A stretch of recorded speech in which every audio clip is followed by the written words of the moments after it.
Let us continue with where we left off yesterday. Um, it's a bright early morning,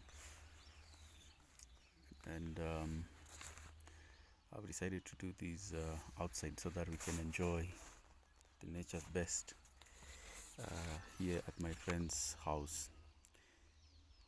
I wanted us to talk about the political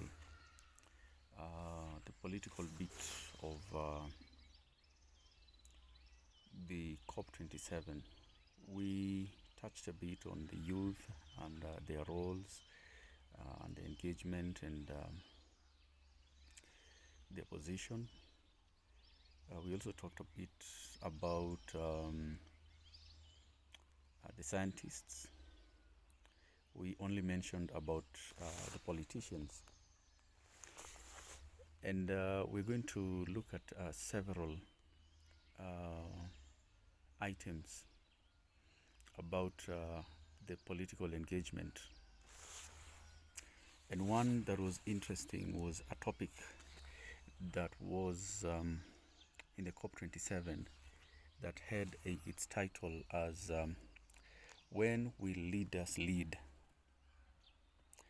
And the subtopic was focusing on the role of the state in mobilizing and directing finance for climate and health.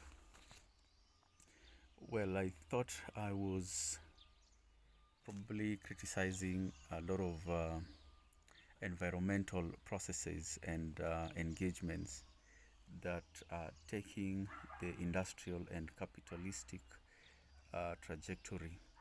But this topic really made me felt as if I'm being supported. It really vindicated me, and I'm so happy. Probably I'm very political, and that's why this political piece has really talked to my mind and my heart. I'm sitting behind a door made from wood. And this may also be what I always criticize. But I'm told that where this wood was cut, and of course you've seen the compound is full of trees and flowers and green lawn, so they were really compensated. So I hope I won't get a backlash on this.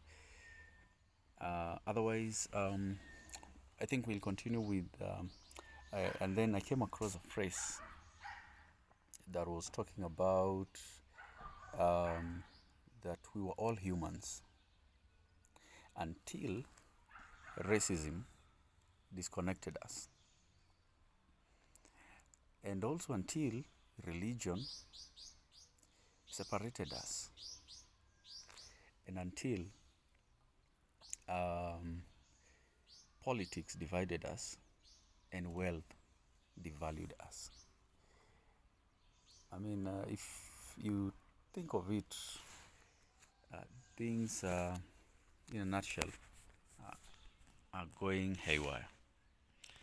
And it's another challenge to us as human beings to try and rethink our choices, and especially on the common political narrative of taking countries forward,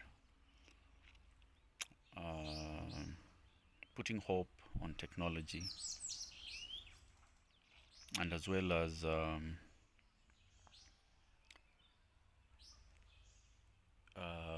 sourcing and focusing on industrialization as a means of development and progress and stability. And so everything is not about economy. And so in later podcast, we're going to look at the economy and its fallacy, and probably an alternative, because it has not worked for everybody. And everybody who has been successful, they are not proud of their wealth because they're not even able to tell the truth about what they earn and also it is difficult for most of the what we call successful industries and companies. From the report, especially here in Kenya, from the Auditor General, very few filed returns from the actual amount that they really made. So this tells you that the system is crumbling down and it's almost coming to a crash. So we go back to COP27 and my excitement around this political engagement. There is something that also came up that really interested me. It was about the empowering a climate resilient Africa for the 21st century. So this is basically talking about adaptation. Okay, and so this is another gospel that has been preached on. Of course, mitigation was preached on for the last 20-15 years. It never went anywhere. Now we are talking about adaptation. There's also another item that I saw. It's on the ocean economy, and it was titled "Thinking Outside the Shell." And so they are focusing towards sustainable blue and the future we need. This comes in the wake of reports that the marine life, the aquatic life, especially the fish that we consume or the other animals from the ocean that we consume, are said to have consumed a lot of plastic, and there is a lot of nanoplastic in their flesh. And so when we consume food from the marine, we are also consuming the nanoplastics, and they have a ripple health effect. And so they are still really not looking at the real cause, but I'll wait to see and probably read the discussions and probably come to a conclusion. There was another one that was also talking about promoting and expanding. And you see, this expanding thing is not something that I'm really happy about. But anyway, so they are promoting and expanding implementation of the Joint Credit Mechanism, the JCM. Believe you me, this is something that had been discussed 10 years ago in Paris in COP26. And there's another Paris summit. And some of these things, what we were saying, had been discussed earlier. And these COPs do not elicit a lot of hope because they seem to be failing to honor their agreements. And that's why in my podcast, I am urging the African and the developing continents to look for common solution. And I believe if we improve our nature, we shall be able to rejuvenate our nature. We are lucky because we have not tarmacked and we don't have a lot of concrete jungle, and we've not covered our land that much. But I think if we can come up with strategies and plans of how to enhance our natural spaces and expand them, and rethink about economy and the 9 to 5 system and all other systems, political, education, and so on and so forth, I think we're going to go somewhere. There was another item that I found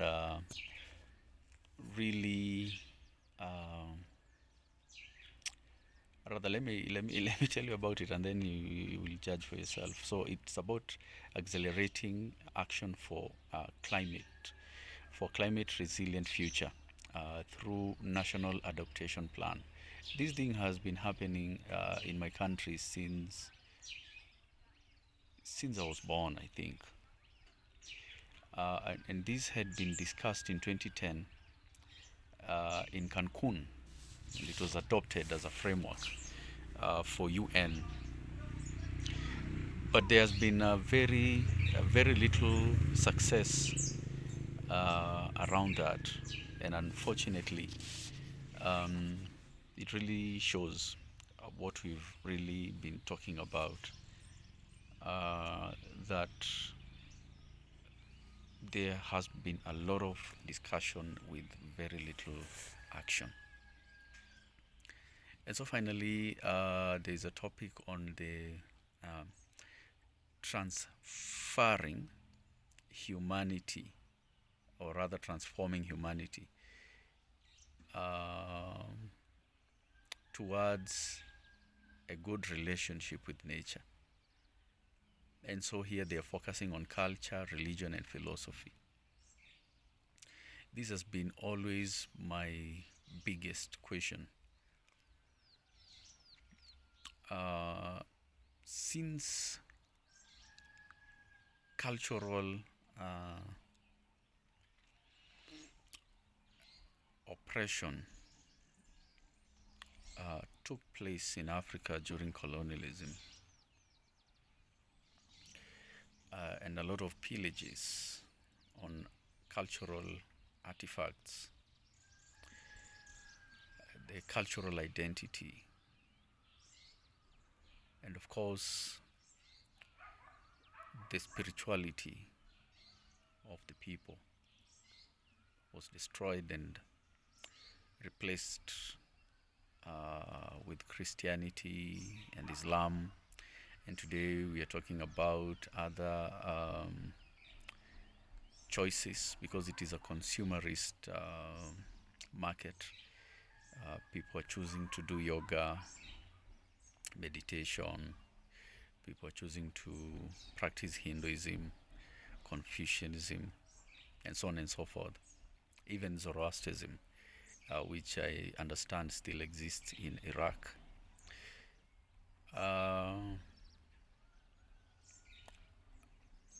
I think the philosophy around, for example, the African culture and religion may not be part of what they are meaning, but probably the success of trying to make everybody think the same way,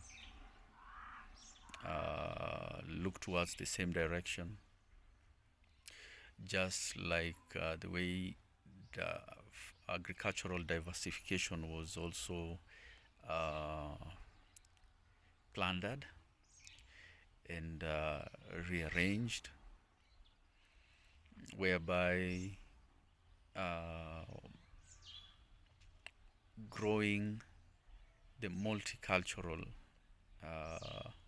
kind of farming was replaced by commercial monocropping, and of course large scale, whereby machines and technology were used. And so everything has always been rearranged towards one direction. And so probably this is the kind of culture. And of course, the religious aspect is a bit tricky, because the religious population is really skewing, or the pendulum swings sometimes towards the Muslim and towards the Christians, depending on the region. But globally, it was almost 50-50 some few years ago when I was looking at the statistics. But then again, there's a very big growing number of people who are non-religious. And so I don't know where those people are going to be fit into, probably in the cultural side of things. And so for me, the topics are good, and I like the way they also had some few agendas for this week, which I'll mention them in the next shoot. But then again, I may really want you to understand why I feel that you're not really moving towards the right direction. And for example, you may find that a lot of political rhetorics have always showed us that the direction we are supposed to take is one that politicians show us. I'll actually read an extract, or rather a quote from one of industrialists and one from a politician, so that you can understand what I always try to put across. Now, a politician will tell us that I know we are consuming so much. We have to cut back. But if we do, it will hurt the economy. So how much do we consume less without hurting the economy? So hurting the economy here means that people will consume less and production will be less. And since this is a consumer market, the consumers have the upper hand of choosing. There's another one that also captured my mind. It's on the economy, and these may have been from probably an industrialist. They always say that the only way we have to go is the innovation way. Energy saving appliances, lights, and green building materials, and non-carbon emitting power plants and fuel. By mobilizing the free market capitalism. The only thing as powerful as Mother Nature. The only way to stimulate the scale of sustained investment in research and development of the non-carbon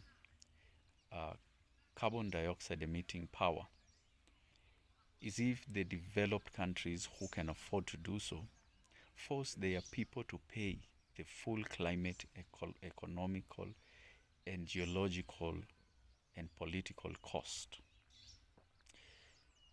of using gasoline and dirty coal. So this means raising taxes. So this is the advice that the industrialists are giving politicians. And sometimes when you come across such rhetoric, you feel that sometimes even democracy is just another bad dream. It's just another bad dream. And so finally, I'll give you a quote from Jared Diamond, who is a geographer.